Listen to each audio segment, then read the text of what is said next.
Does your financial advisor take the time to really listen to you? Is your financial strategy personalized to you and your family? Will your financial advisor be there as your life and financial situation change? Hi, I'm Jerry Mangona, your Edward Jones financial advisor, and I live here in Corktown, just a few blocks from the Daily Detroit studios. When we work together, we'll focus on what's important to you. We'll use an established process to create a personalized financial strategy backed by the advice, tools, and resources to help you reach your goals. And we'll partner to help your strategy stay on track. Contact me toll-free today at 866-975-8655. Again, that's 866-975-8655. Edward Jones, member SIPC.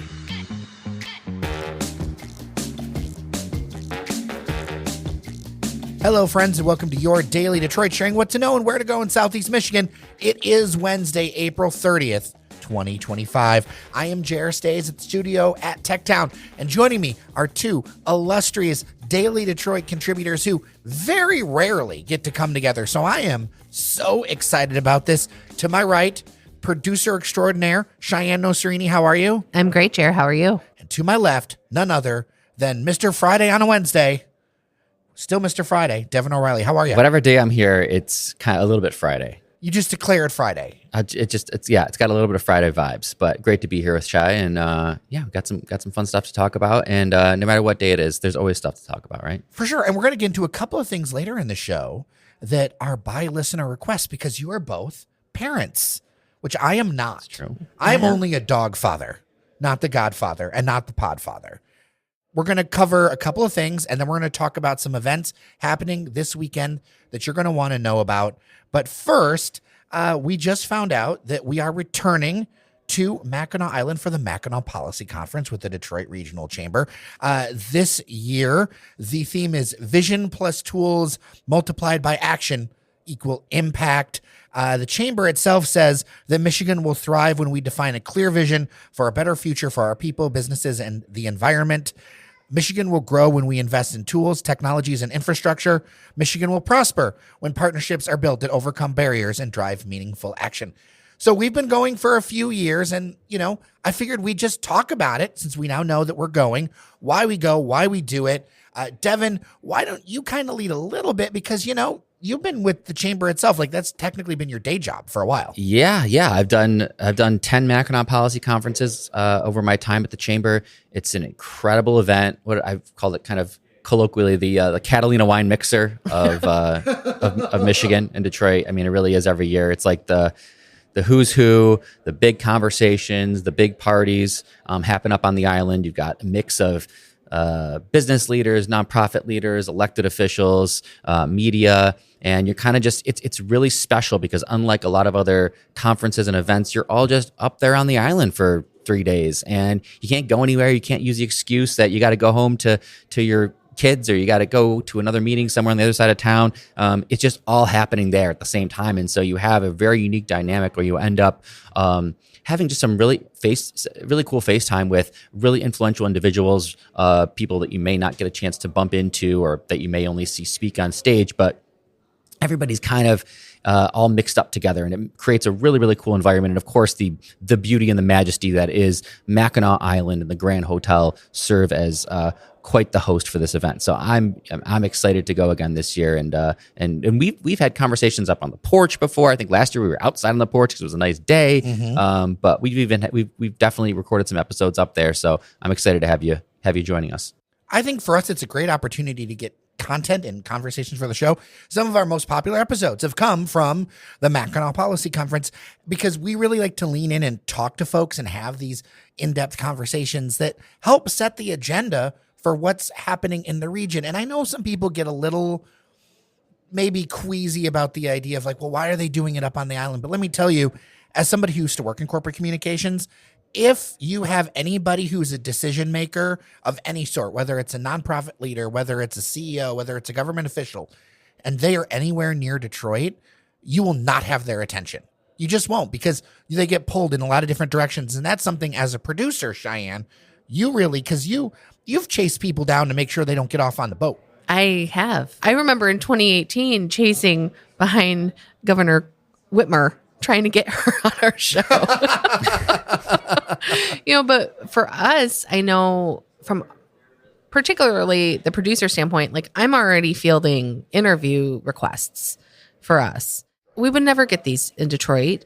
It really opens us up to, like you said, have great conversations. It also helps us make connections with people that we wouldn't necessarily make if we were down here.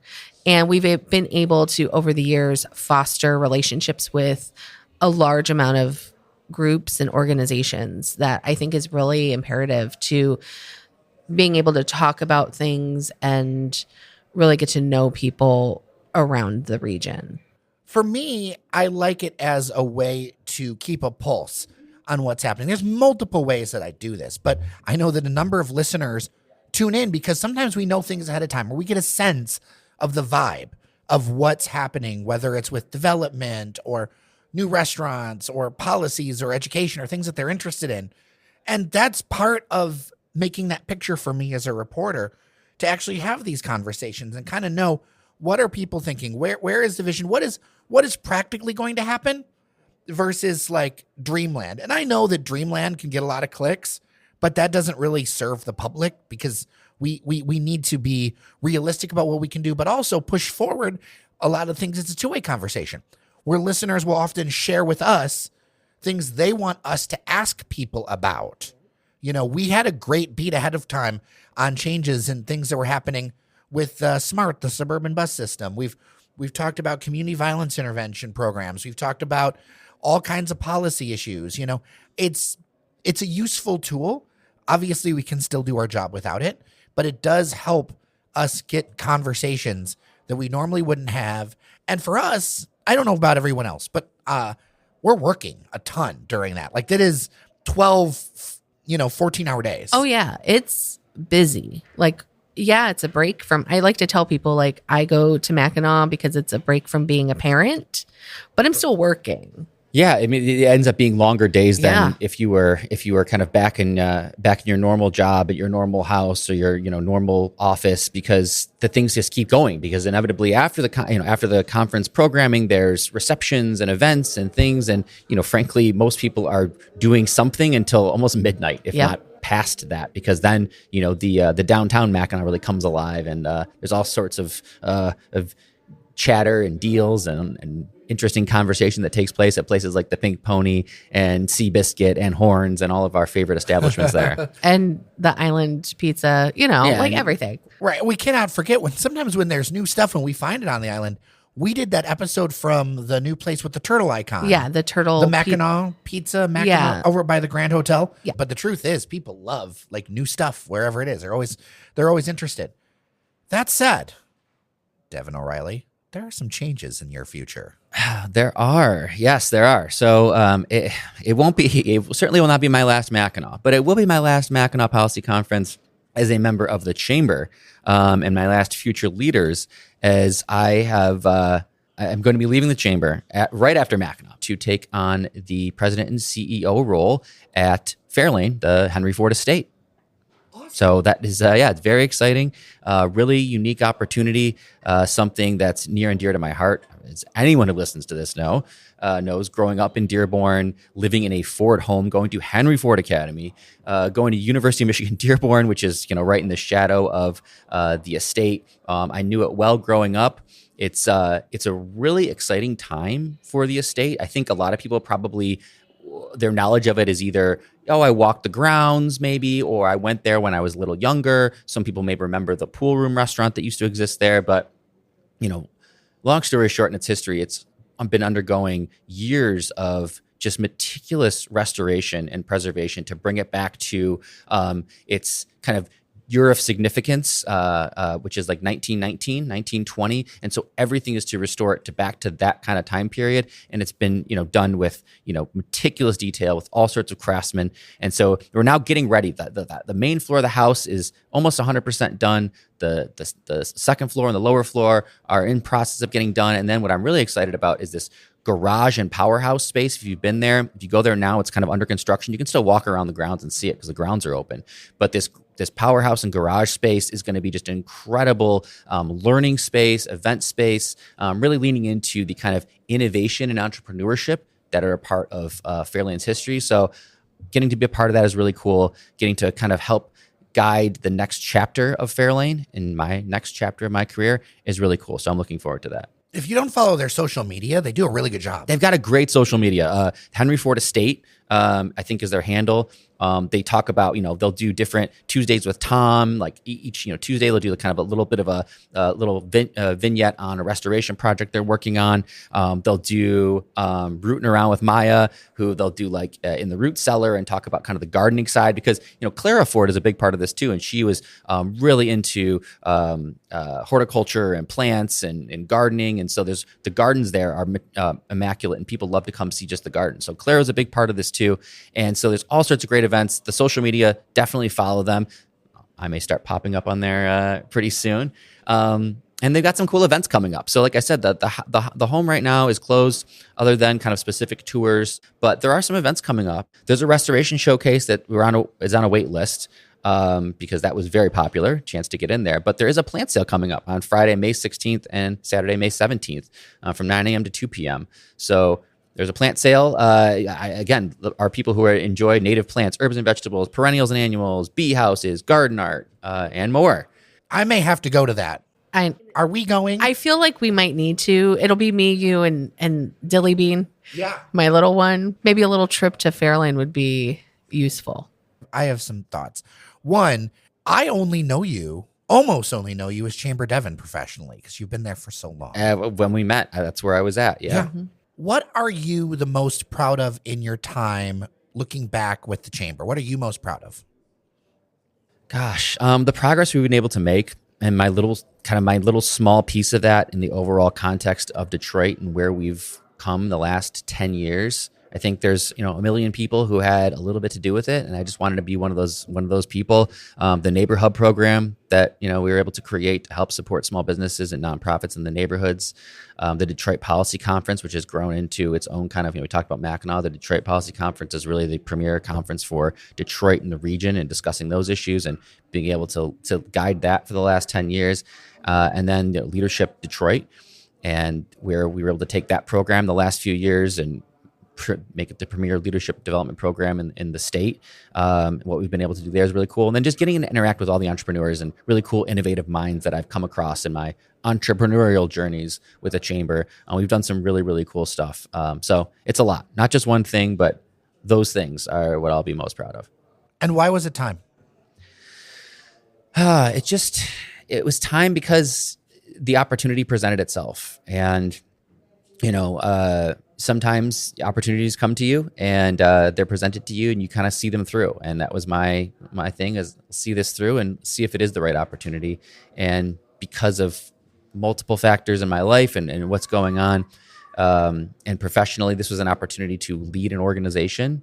And I think that's a really valuable experience no matter what happens. The opportunity to lead an organization at a really pivotal time, and in an area that I really love and appreciate and have a personal connection to, kind of all came together to make it a very, very desirable opportunity. And you're staying with us, right? Oh, yes. We'll be talking. Again, I hope people, if you're someone who doesn't have a lot of familiarity with the estate, there's going to be lots more to come. We'll do all sorts of content about it. Definitely some content at the estate on the grounds. So definitely more to come there. I'm not going anywhere. I can't help myself from wandering around Detroit. It's kind of my default. So don't be surprised if you still see me wandering Woodward and Griswold and Washington Boulevard and all of my environs here in Detroit. Listeners also have shared with me a lot of times. They really appreciate your perspectives, not just as a parent, but also somebody who's on the West Side, and somebody who brings that Dearborn and neighboring perspective, being really on the ground, because there are a lot of listeners who are out that way. Yeah, I'm happy to be the West. I know Norris and I hold down the West Side. I know there's a few others, and there's plenty of listeners who are West Side, so I'm happy to hold it down. let's change gears and talk about some events happening this week and weekend. Now, we're going to do a full, like, what's going on in May episode in a couple days, but I wanted to get the weekend going, specifically because we have some listener questions and requests, and it turns out a lot of those answers are going to be this first weekend, so I wanted to focus on that. So first off, tomorrow on Thursday night, I think you should check out, if you can, the Moth's Only in Detroit Story Slam. You can share or listen to authentic 5-minute tales from local legends to personal encounters that could only happen here. Doors open at the Marble Bar at 6:30, stories at 7:30. If you've never been to the Marble Bar for something like the Motor City Soul Stomp or other things, Marble Bar is a lot of fun, tucked kind of behind the Henry Ford complex and all of that. You can find a link in our newsletter or on our website, dailydetroit.com. But I love the Moth. I do too. It's one of my favorite little shows on NPR. On Saturday, May 3rd, it is Free Comic Book Day. Hit up your local comic book store if you're into that stuff. I know a lot of our listeners and myself, I say this with love. We are geeks and nerds. Yes. That is part of what it is for us. I fully embrace my nerddom. I seem to remember that your wedding had a Green Lantern. That's my husband. Okay. My husband is the comic book fan. My nerddom is in other areas. My husband is like, Green Lantern, big Marvel guy, all that jazz. So I do accompany him to Marvel movies, but what is your nerddom? Glass. Collecting Depression era glass. Nice. The green stuff. The green and pink, but I am open to anything. If it's pretty, I'll have it. What's your nerddom, Devon O'Reilly? Ooh, probably history. Like, I'll just nerd out with history, whether it be local Dearborn, Detroit history, whether it be presidential history. I love historical figures, and I love learning about their lives. I just had an idea. Since I'm going to be closer to Pingree Park in the future, I think we need to do a Pingree party.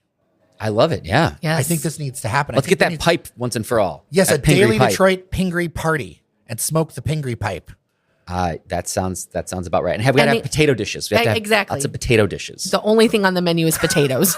I'm down for this. If you are interested in a Daily Detroit Pingree party, dailydetroit@gmail.com. Some of my favorite comic book stores in the area. You've got Vault of Midnight is a wine place, I would assume, yes. right? Comic books and wine. There you go. You might have just stumbled onto something. There you Yeah. go. That could be their next location. Vault of Midnight, Green Brain Comics. That's in your neck of the woods. It Right is. in Dearborn, yeah. Big Ben's Comics Oasis, also, in Allen Park. Yes, Allen Park. So kind of in the neighborhoods, but there's a lot of places. There that are we could tons shout of out. places. But yeah, go support your local businesses. Now, Nick from the 734 writes, for the May episode on Things to Do, I'm looking for kid-friendly ideas for Cinco de Mayo. Devon is usually very much on top of this, and I really appreciate his family-friendly ideas. I don't usually include the kids, but they're getting old enough, 6 and 2, that they ought to start going. As typically, Cinco de Mayo is just a reason for me to enjoy adult festivities, and I do not intend to do that this year. Thank you. So I have an idea. You have a curveball of an idea. I want to mention that Ferndale Cinco de Mayo Festival on the 3rd and the 4th. It is free. It is 2 days long. It's got the food trucks. You have Lucha Libre. You do have the access to margaritas and music, but there is a family fun kids zone there. So I wanted to flag that.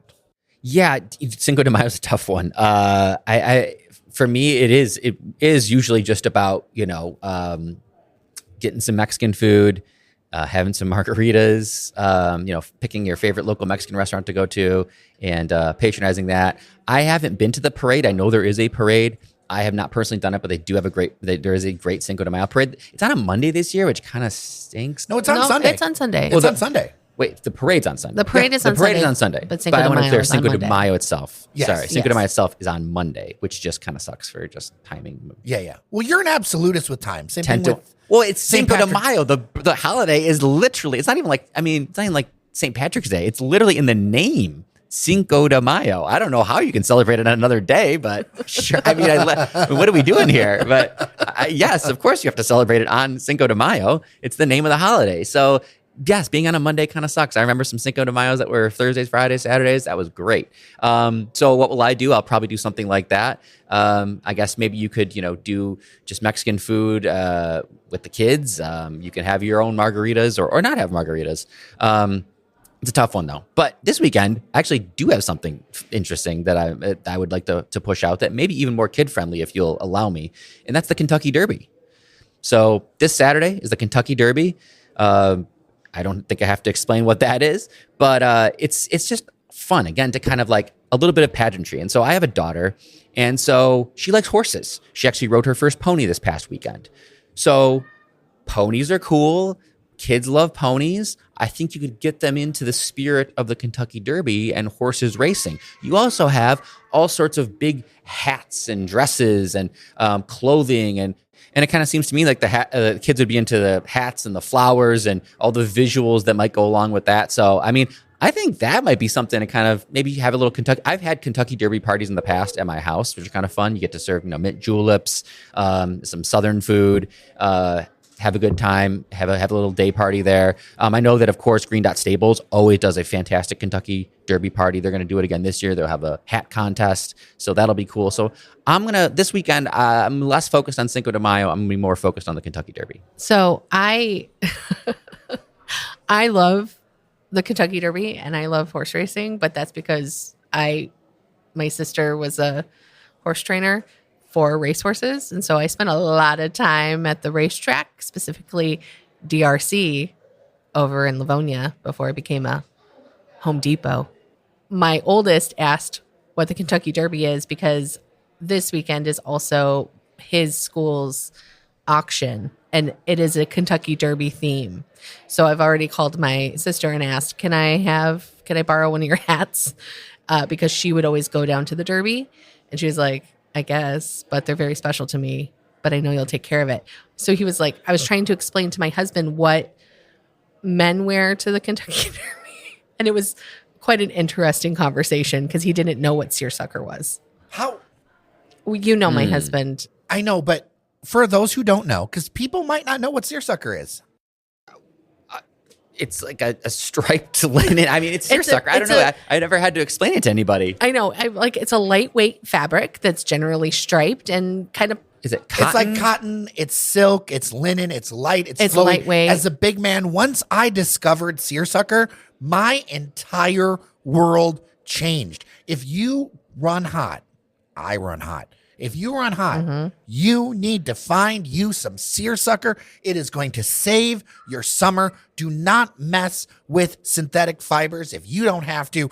Embrace the vibes of seersucker. It comes from a Persian phrase, which is shiro shakar, which is milk and sugar. That's, I learned something. Yeah, it's really good. And if you run hot, let me tell you, stay away from synthetic fibers because it'll just keep you so hot and like sticky and it was sweaty and gross. It freed my whole summer. I think it is one of those things though where for being correct, you can wear it for Kentucky Derby, but I feel like it's one of those Memorial Day to Labor Day things. It is. Yes. So we're coming up on seersucker season. Technically, you can get away with it. Because I told him, I said, listen, Kentucky in May is not comfortable. I don't wear seersucker to be fancy. I wear it to be comfortable. It just happens to look fancy. But regardless, I had to explain to my 10-year-old what the Kentucky Derby was and what horse racing was, which I guess I'm breaking cycles, I guess, over here. Because I knew what horse racing was at 10. I will mention that parade we were talking about earlier. It's the 60th version of it happening on Sunday. There will be a 2.5-mile route. It starts in Patton Park and it runs to Clark Park in the city. The theme is past, present, and future. And there will be 3 distinguished female grand marshals to honor the Mexican president, who is a woman. There will be a parade decoration contest, a school marching bands, and something to check out. Rain or shine, Detroit Cinco de Mayo parade.com if you do want to get out there. Who doesn't love a parade? Yeah, there you go. Kids love parades. Yeah. Well, with that, we are done with today's issue of Daily Detroit. Thank you so much for listening to the show. I really appreciate everyone. I appreciate our members. Patreon.com/Daily Detroit. Local media requires local support to survive. Get all kinds of cool benefits. With that, I'm Jer Stays. I'm Devon O'Reilly. I'm Shianne Oserini. Remember that you are somebody, and we'll see you around Detroit.